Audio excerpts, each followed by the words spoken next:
नमस्कार, मैं अरविंद पांडे रीजनिंग की ऑनलाइन क्लास में आपका स्वागत करता हूं। आज हम लोग रीजनिंग में कैलेंडर टॉपिक के बारे में पढ़ेंगे। तो हम यहाँ पे कैलेंडर में अंग्रेजी कैलेंडर की बात करेंगे, जिसमें जनवरी, फरवरी इस तरह के महीने होते हैं, 12 महीने होते हैं। हिंदी कैलेंडर की यहाँ पे बात नहीं होगी। तो अंग्रेजी कैलेंडर में जो मुख्य विशेषता है, उसमें वर्षों के दिनों की संख्या, वर्षों के दिनों की संख्या और महीनों के दिनों की जो संख्या है, वो निश्चित होती है प्रत्येक के लिए। जैसे हिंदी में क्या है, कभी-कभी 2-2 तिथियाँ एक दिन पड़ जाती हैं, लेकिन यहाँ पे एक दिन में एक ही तारीख पड़ेगी, इसलिए यहाँ पे महीनों की संख्या में दिनों की संख्या और वर्षों की संख्या में दिनों की संख्या पहले से ही निश्चित है। तो हम यहाँ पे आएंगे, देखेंगे पहले कैलेंडर के बारे में। कैलेंडर में हमारे जो है 2 प्रकार के वर्ष होते हैं। जो अंग्रेजी कैलेंडर होता है, एक साधारण वर्ष होता है,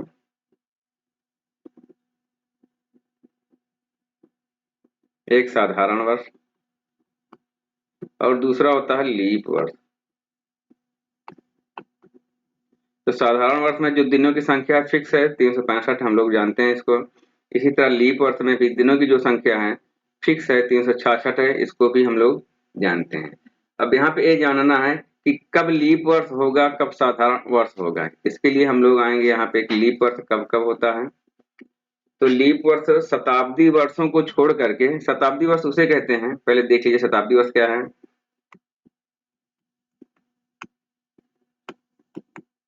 शताब्दी वर्ष उसे कहते हैं जिसमें लास्ट में कम से कम 2 जीरो हों। जैसे 100 हो गया, ये शताब्दी वर्ष है। 200 शताब्दी वर्ष है, 500 शताब्दी वर्ष है, 2000 ये शताब्दी वर्ष है। जिसमें लास्ट में कम से कम 2 जीरो हों, उनको हम शताब्दी वर्ष कहते हैं। तो यहाँ पे हमें देखेंगे, इस लीप वर्ष उसे कहेंगे शताब्दी वर्षों को छोड़ करके जो शेष वर्ष हैं, जब वो 4 से विभाजित हो जाएं तो लीप वर्ष कहलाते हैं। जो शेष वर्ष है यदि वो 4 से विभाजित हो जाएं तो क्या है, लीप वर्ष कहलाते हैं। और जो विभाजित नहीं होते हैं वो साधारण वर्ष कहलाते हैं। विभाजित होने का मतलब है, जैसे यहाँ पे आप देखिए कि यदि मान लीजिए हम ले रहे हैं 2020, अब इसको हम 4 से जब डिवाइड करेंगे इसमें शेष जीरो आएगा। 4 पंचे 20, 4 पंचे 20 पूरा कट रहा है। इसका मतलब जब 4 से पूरा कट रहा है तो ये हमारा लीप वर्ष है। अब जैसे हम ले रहे हैं 2022 चल रहा है अभी पे, 2022 को जब हम 4 से डिवाइड करेंगे तो यहाँ पे 2 शेष आएगा, यहाँ पे 2 शेष आ जाएगा। तो इसका मतलब अगर शेष आ गया तो ये लीप वर्ष नहीं है, ये लीप वर्ष नहीं है। कुल मिलाकर के जो वर्षों की जो संख्या होगी 2020, 22, 24, 26 इस तरह से, उसको हम 4 से डिवाइड करेंगे। यदि शेष जीरो बच रहा है तो लीप वर्ष है, यदि जीरो नहीं बच रहा है, कोई संख्या आ रही है तो लीप वर्ष नहीं है। लेकिन अब देखिए यहाँ पे है कि हम सभी को 4 से भाग दे करके चेक करेंगे तो समय बहुत लग जाएगा। इसलिए हम एक को जान जाएंगे, फिर उसी में 4 4 जोड़ते जोड़ते चले जाएंगे। जैसे मान लीजिए हमें यहाँ पता चला 2020 लीप वर्ष है, तब अगले में भाग देने की आवश्यकता नहीं। सीधे 20 में 4 जोड़ेंगे 24, इसका मतलब 2024 लीप वर्ष है। फिर 24 में 4 जोड़ेंगे 28, इसका मतलब 2028 लीप वर्ष है। 28 में 4 जोड़ेंगे तो 2032, इसका मतलब 2032 लीप वर्ष है। इस तरह से जो शताब्दी वर्षों को छोड़ करके जो अन्य वर्ष हैं उनको हम इस तरह से चेक करेंगे, ठीक है। अब शताब्दी वर्ष में लीप वर्षों को कैसे पहचानेंगे हम, देखिए आगे देखते हैं इधर। मान लीजिए शताब्दी वर्ष जो होते हैं जो 400 से डिवाइड हो जाए, शताब्दी वर्ष जो 400 से भाज्य हों उनको हम लीप वर्ष मानते हैं। जैसे मान लीजिए यहाँ पे दिया है 100, 200, 500, 800, 2000, इसमें ये शताब्दी वर्ष है। इसमें से कौन कौन सा लीप वर्ष है हमें चेक करना है। तो शताब्दी वर्ष जो 400 से कट जाए पूरी तरह से, वहां पे शेष जीरो बचे, वही शताब्दी वर्ष होगा। जैसे अब 100, 200 ये तो 400 से छोटे हैं, इसमें भाग जाएगा ही नहीं, इसका मतलब लीप वर्ष नहीं है। 500 400 से बड़ा है, भाग जाएगा, लेकिन इसमें 100 शेष बच जाएगा, पूरी तरह से कटेगा नहीं, तो ये भी नहीं है। 800 को जब हम 400 से विभाजित करेंगे तो पूरी तरह से कट जाएगा। 400 को 2 से गुणा करेंगे तो 800 आ जाएगा, मतलब पूरी तरह से कट रहा है, इसका मतलब है लीप वर्ष है। इसी तरह जब 400 से हम 2000 में भाग देंगे तो ये भी पूरी तरह से कट जाएगा। 5 से गुणा करेंगे अब 400 को तो 2000 आएगा। इसका मतलब है कि ये भी जो है लीप वर्ष है। लीप वर्ष का आप लोग कॉन्सेप्ट क्लियर कर लीजिए। जो शताब्दी वर्ष हैं वह यदि 400 से कटेंगे, पूरी तरह से कट जाएं, शताब्दी वर्ष जितने भी होंगे यदि वो 400 से पूरी तरह से कटेंगे तभी लीप वर्ष होंगे, अन्यथा नहीं होंगे। जबकि शताब्दी वर्षों को छोड़ करके इधर देखिए जो 4 से कट रहा है वो लीप वर्ष होगा। इसमें हम कोई एक पता कर लेते हैं, उसमें 4 जोड़ते चले जाते हैं तो इस तरह में लीप वर्ष निकल जाता है। इसमें यदि कोई एक पता चल गया उसमें हम 400 जोड़ते चले जाते हैं तो लीप वर्ष पता चलता है। जैसे मान लीजिए हमारा पहला लीप वर्ष जो है 400 है तो अगला होगा 800, उसके बाद होगा 1200, उसके बाद होगा 1600, उसके बाद होगा 2000, 2000 उसके बाद 2400, 2800, 400 जोड़ते जाएंगे और इसमें हम 4 जोड़ते जाते हैं 2020, 2024, 2028, 2032, 2036 इस तरह से। लीप वर्ष का कॉन्सेप्ट आप लोग क्लियर कर लीजिए क्योंकि कैलेंडर में आगे इसका बहुत महत्वपूर्ण भूमिका है। तो आइए हम देखते हैं विषम दिन। हम इसको विषम दिन भी कहते हैं, अतिरिक्त दिन भी कह सकते हैं या इसी को हम शेष दिन भी कह देते हैं कभी कभी। शेष दिन अंग्रेजी में इसको हम ऑड डेज कहते हैं। तो आइए हम देखते हैं इसके बारे में अतिरिक्त दिन कैसे निकाला जाता है।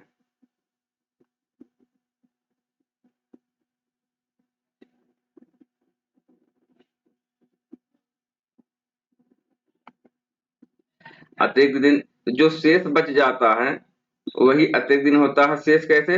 अब यहाँ पे मैं अतिरिक्त दिन निकालने के लिए जो कुल दिनों की संख्या है, अतिरिक्त दिन निकालने के लिए हमें क्या करना होगा, जो कुल दिनों की संख्या है उसमें में 7 से भाग देना होगा क्योंकि हम लोग जानते हैं यहाँ पे अंग्रेजी कैलेंडर में 7 दिन होते हैं, Sunday, Monday, Tuesday, Wednesday, Thursday, Friday और सैटरडे, ये 7 दिन होते हैं।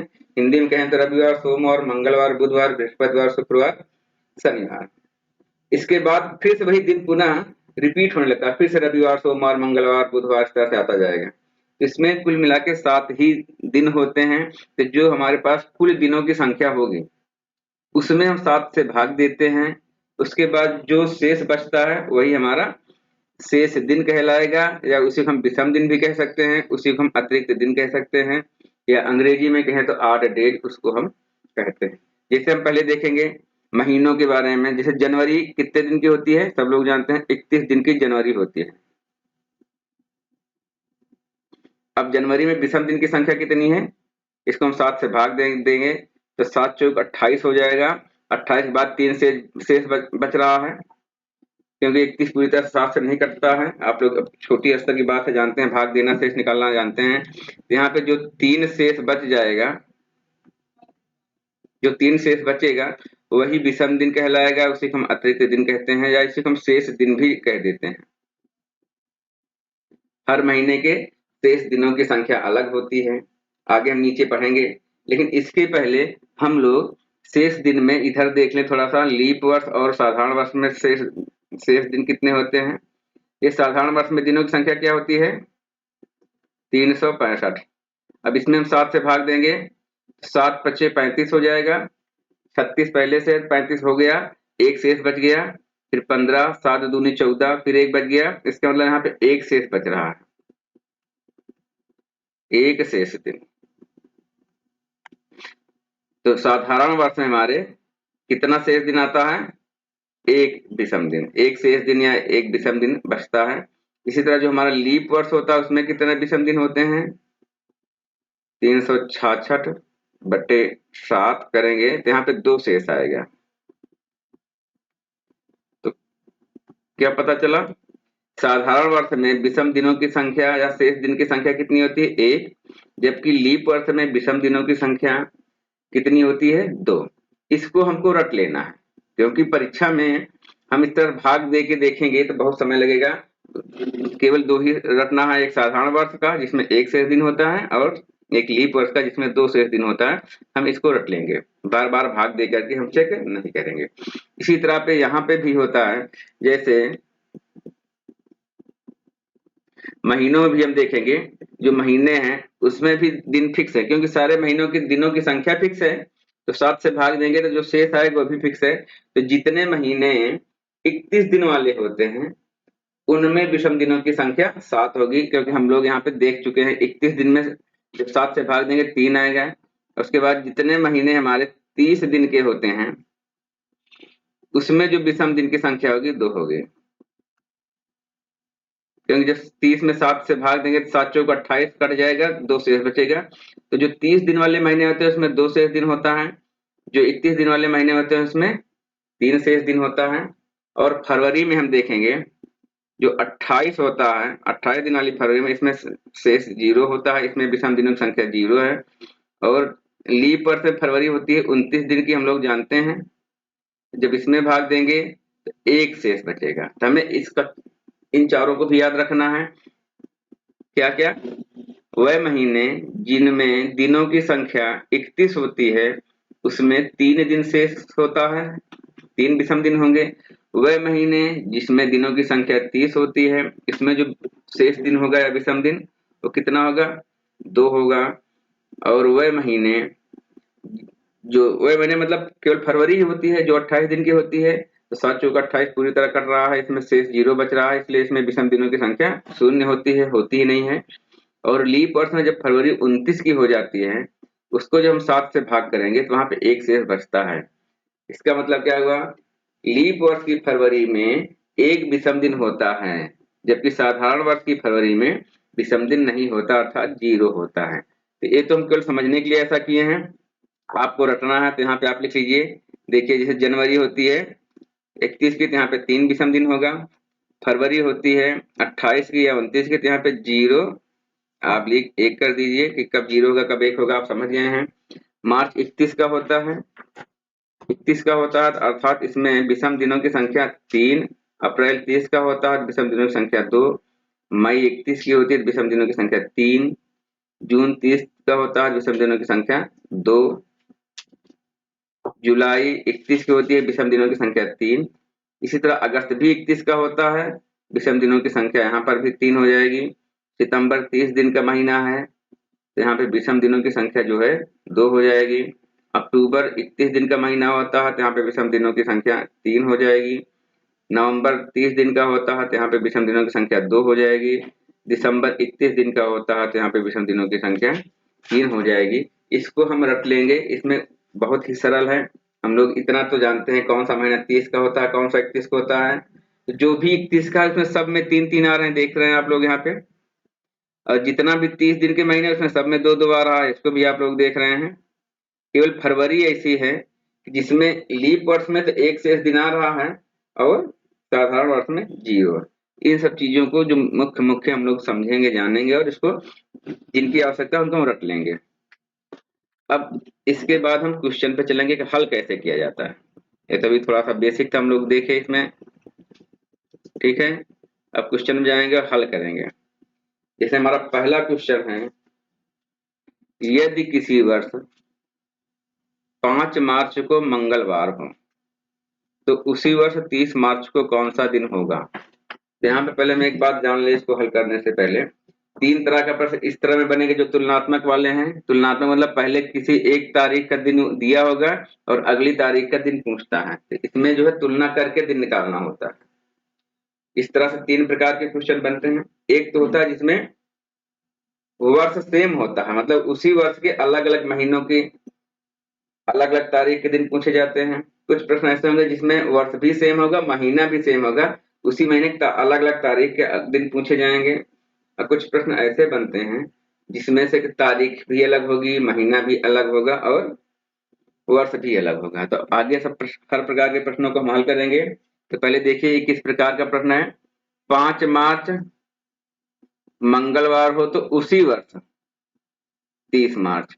उसी वर्ष मतलब है इस वर्ष वही है, वर्ष सेम है, महीना भी इसमें क्या है मार्च है, यहाँ भी मार्च है। इसका मतलब यहाँ पे महीना भी वही है, वर्ष भी वही है, केवल तारीख का अंतर है, ठीक है।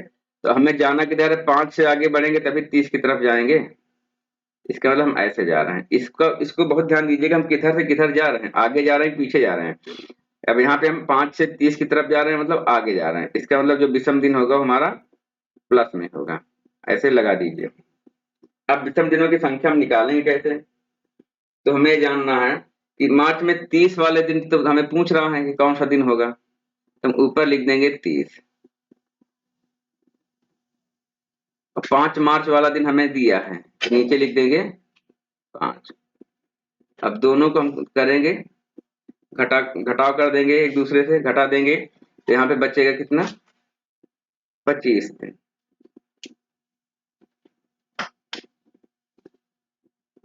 ये भी शेष दिन है, अतिरिक्त दिन है, लेकिन हम अतिरिक्त दिन को जब 7 से तब तक भाग देते हैं जब तक कि शेष जो है 7 से कम ना हो जाए। तो यहाँ पे अभी जो है 25 आ रहा, 7 से बहुत अधिक है, तो इसको हम एक बार 7 से भाग दे करके देखेंगे। 25 से हम भाग दिए 7 से, 7 त्रिक 21 हो गया, 21 4 25, अर्थात यहाँ पे 4 शेष दिन आया। ठीक है, ये जो 4 आया इसी से हमें पता चलेगा कि कौन सा दिन था। अब यहाँ पे 5 मार्च को क्या था, मंगलवार, यहाँ पे प्रश्न में ही दिया है, हम यहाँ पे लिखेंगे मंगलवार। मंगलवार, अब 4 दिन यहाँ पे शेष था, यहाँ पे हम लिख देंगे प्लस 4 दिन। मंगलवार में 4 जोड़िए, मंगलवार के बाद पहला दिन बुधवार, दूसरा बृहस्पतिवार, तीसरा शुक्रवार और चौथा शनिवार, अर्थात मंगल के बाद जो 4 दिन होगा बुधवार, बृहस्पतिवार, शुक्रवार और शनिवार। इसका जो उत्तर हो जाएगा वो क्या हो जाएगा, शनिवार। यहाँ पे ध्यान क्या क्या देना है, वर्ष अलग है कि वही है, महीना अलग है कि वही है, तारीख अलग है, तारीख तो अलग होगी, कोई ना कोई एक तो अलग होगा ही होगा, इसको हम ध्यान देंगे। और हम जा किधर रहे हैं, सीधे साइड सीधी तरफ जा रहे हैं कि उल्टा, सीधा मतलब है आगे बढ़ रहे हैं कि पीछे। अब हम 5 मार्च से हमें जब 30 की तरफ जाना होगा, जैसे यहाँ पे देखिए 5 मार्च से जब 30 की तरफ जाएंगे तो आगे बढ़ रहे हैं, तो जब आगे बढ़ेंगे जो शेष दिन होगा उसको हम यहाँ प्लस में लिखेंगे। शेष दिन यहाँ पे कितना आया था, 4। यदि हम पीछे जाते तो शेष दिन यहाँ पे माइनस लिखते, तब हमें यहाँ पे -4 करना होता। इस बात का आपको ध्यान देना है। इस प्रकार का भी क्वेश्चन आपको आगे मिलेगा, अभी तो इसी को हल करिए। अब अगला प्रश्न है, यदि किसी वर्ष 6 अप्रैल को बुधवार है तो उसी वर्ष 21 मई को कौन सा दिन होगा। उसी वर्ष मतलब है वर्ष वही है। अब यहाँ पे देखिए महीना अलग हो गया है, यहाँ पे क्या था, महीना एक था, मार्च था, इसमें भी मार्च था। वर्ष मतलब महीना भी सेम था, वर्ष भी सेम था। यहाँ पे क्या है, वर्ष तो वही है क्योंकि उसी वर्ष लिखा ही है, लेकिन महीना अलग अलग हो गया। ठीक है, तारीखें भी अलग अलग है। इसको हम निकालने के लिए देखेंगे क्या तरीका है हमारे पास। तो हम विषम दिन पहले तारीख का निकालेंगे।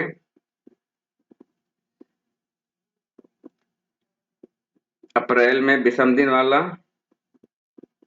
और यहाँ पे मई में, तो मई में हमें 21 तक ही जाना है, इसलिए हम पूरी मई नहीं लेंगे, केवल 21 मई तक ही लेंगे। तो अप्रैल कितने दिन का होता है हम लोग जानते हैं, अप्रैल होता है 30 दिन का, और 6 अप्रैल को दिया है बुधवार है, तो हम इसको 6 को घटा लेंगे, इसमें से आएगा कितना 24। ठीक है, क्योंकि 6 अप्रैल तक की बात 5 अप्रैल की तो पहले हो गई, 6 अप्रैल से बात हो रही है, इसका मतलब 24 दिन भी इस महीने में शेष बचा है। अब इसका जब हम विषम दिन निकालेंगे तो 7 से भाग दे देंगे, 7 त्रिक 21, यहाँ विषम दिनों की संख्या कितनी आ गई 3। अप्रैल में जो विषम दिनों की संख्या आई कितनी आ गई 3 आ गई। अब हम इस तरह मई के निकालेंगे तो मई में क्या है 21 मई की बात हो रही है। जब यहाँ पे 21 मई की बात हो रही है तो हम 31 मई तक नहीं जाएंगे, क्योंकि हमें 21 मई का ही पूछ रहा है। इसमें विषम दिनों की संख्या क्या हो जाएगी, इसमें तारीख पहले से दिया है, इसमें घटाना है नहीं कुछ। 21/7 करेंगे तो यहाँ पे 7 त्रिक 21 मतलब 0 शेष आएगा, इसका मतलब यहाँ पर विषम दिन क्या है 0। ठीक है, अब यहाँ पर भी हम जा कैसे रहे हैं, सीधे साइड में जा रहे हैं, अप्रैल से मई आगे ही बढ़ेंगे, इसका मतलब विषम दिन जो आएगा प्लस में आएगा। ये हमारा कुल विषम दिन हो गया, अप्रैल और मई का मिला करके विषम दिन की संख्या क्या हो गई +3। अब जो दिन निकलेगा हमारा वो क्या होगा, बुधवार था पहले 6 अप्रैल को, उसमें हम +3 और कर देंगे तो हो जाएगा बृहस्पतिवार, शुक्रवार और शनिवार। इसमें भी शनिवार ही उत्तर आ रहा है। ठीक है, एक बात फिर से देखिए, करना क्या है, जब महीना भी वही होता है और वर्ष भी वही होता है, इसके ऊपर वाले क्वेश्चन में जाइए, जब महीना भी वही होता है और वर्ष भी वही होता है, तो हम केवल तारीखों का अंतर निकाल लेते हैं। जैसे यहाँ पे महीना भी वही था और वर्ष भी वही था, हम केवल तारीख का अंतर निकाल लिए, 7 से भाग दे दिए, जो शेष आया उसको हम इसमें प्लस कर दिए। प्लस इसलिए किया क्योंकि हम आगे बढ़ रहे हैं। यहाँ देखें, और जब अगर मान लीजिए महीना भी अलग हो तब क्या करेंगे, तो मैं तारीख प्रत्येक महीने जो जितने महीने दिए होंगे उसमें हम देखें कितना कितना विषम दिन है। तो अप्रैल, पूरे अप्रैल की बात नहीं हो रही, 6 अप्रैल की बात हो रही है। इसका मतलब 30 दिन का अप्रैल होता है, इसमें से 6 घटाएंगे, 24 आएगा। अब इसको हम 7 से भाग देके विषम दिन निकालेंगे, क्योंकि हम आपको विषम दिन या अतिरिक्त दिन निकालने के लिए हम बता चुके हैं कि 7 से भाग देंगे, जो शेष संख्या आती है वही हमारी शेष दिन या विषम दिन हो जाती है। और मई में कहाँ तक की बात हो रही है, 21 मई तक की बात हो रही है। तो हमें 31 तक नहीं जाना, केवल 21 मई तक ही हमें जाना है। तो इसमें विषम दिन निकालेंगे हम, 21 को 7 से भाग दे देंगे तो पूरा पूरा कट गया, अर्थात इसमें विषम दिनों की संख्या 0 हो गई। अब कुल विषम दिन की संख्या कितनी हो गई, अप्रैल में 3, मई में 0, कुल मिलाकर के 3 विषम दिन। तो जो बुधवार है इसका मतलब है इसमें हमें 3 ऐड कर देना है। तो आ गया क्या अगला, शनिवार। ऐड क्यों कर रहे हैं, क्योंकि हम आगे की तरफ बढ़ रहे हैं, अप्रैल से मई की तरफ जा रहे हैं। ठीक है, अब आएंगे अगले अगले क्वेश्चन पे। हम लोग जैसे जैसे आगे बढ़ते जाएंगे वैसे वैसे अलग अलग प्रकार के क्वेश्चन मिलते जाएंगे और अभ्यास होता जाएगा। ठीक है, अब देखिए यहाँ पर, यदि किसी वर्ष 16 मई को सोमवार है, 16 मई को सोमवार है, तो उसी वर्ष मतलब वर्ष सेम है लेकिन महीना अलग हो गया, 11 अगस्त हो गया है। वर्ष वही है, वर्ष सेम है, केवल क्या है, महीना अलग हो गया है। तो हमें मई से लेकर के अगस्त तक के विषम दिनों की संख्या को निकालना होगा। और एक चीज यहाँ देख लीजिए कि हम जा कैसे रहे हैं, सीधे आगे बढ़ रहे हैं मई से अगस्त की तरफ। इसका मतलब यहाँ पे हमें जो विषम दिन आएगा प्लस में होगा, तो यहाँ प्लस चिन्ह लगा देंगे पहले से हम, जिससे बाद में किसी प्रकार की गलती ना हो। महीनों का नाम लिख लेंगे, मई, जून, जुलाई,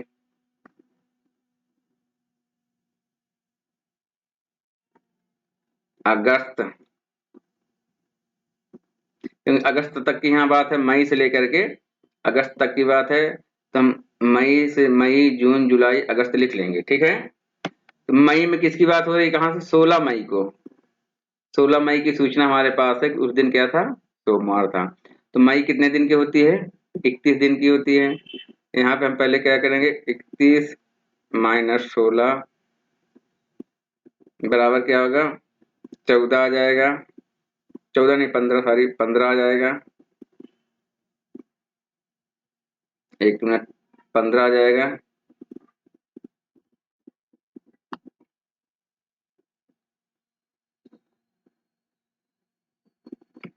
इसको हम 15 लिखेंगे। अब आगे देखिए यहाँ पे 15 आ गया, इसको हम जब 7 से भाग देंगे तो यहाँ पे क्या शेष आया, एक शेष आ गया, मतलब मई महीने में जो विषम दिन हो गया कितना, एक।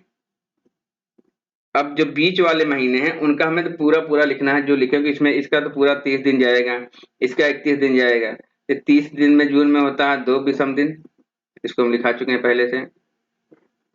जुलाई भी पूरी इसमें जाएगी, ऐड होगी, तो उसमें 3 विषम दिन होंगे। अब अगस्त पूरा नहीं जाएगा, अगस्त में हमें कहाँ तक की बात हो रही है, 11 अगस्त के, 11 अगस्त के। तो यहाँ पे 11 अगस्त में कितना विषम दिन में होगा, 7 कम 7, 4 से बचेगा। अगस्त में जो विषम दिन की संख्या होगी 4 होगी। हमें एक बात की ध्यान रखना है, जो पहला महीना स्टार्टिंग वाला होता है उसमें और जो अंतिम होता है इसमें, इसमें जो विषम दिनों की संख्या है जो दी गई तारीख के अनुसार हमें खुद से निकालना पड़ेगा। जैसे पहला महीना मई और अंतिम महीना अगस्त, इसमें भी था पहला, इसमें 2 ही महीना था तो इसका भी निकालना पड़ा घटा के, और इसमें जो दिया था उसी का। अब यहाँ पे कुल विषम दिनों की संख्या कितनी हो गई, 1 2 2 1 3 3 3 6 4, 10 विषम दिन हो गए।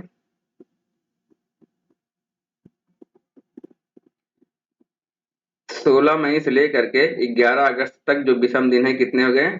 10। एक फिर से भी 7 से ज्यादा हो गया था, इसको पुनः 7 से भाग दे देंगे। अब कितना आएगा शेष? 3। अब यहाँ पे प्लस है ना, यहाँ पे हम +3 लिख देंगे। इसका मतलब है सोमवार में 3 दिन जोड़ना है।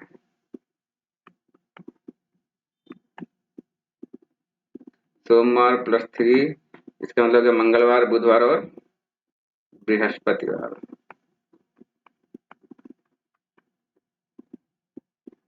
इस तरह से हम लोग देख रहे हैं। अगले क्वेश्चन पे जाएंगे। जैसे जैसे आगे बढ़ते जाएंगे आप लोग देखते जाएंगे, वैसे वैसे आपको क्लियर होता जाएगा। बहुत ही सरल चैप्टर है, थोड़ा सा ध्यान देकर के पढ़ने की आवश्यकता है। आप लोग देखिए इधर अगला प्रश्न आ गया हमारे आपके सामने। 6 मार्च 2012 को रविवार है। 27 मार्च 2012 को कौन सा दिन होगा? अब यहाँ पे देखिए उसी वर्ष ना दे करके वर्ष का नाम दे दिया है 2012। 2012 इसका मतलब वर्ष भी हमारा सेम है। महीना क्या है? मार्च और मार्च।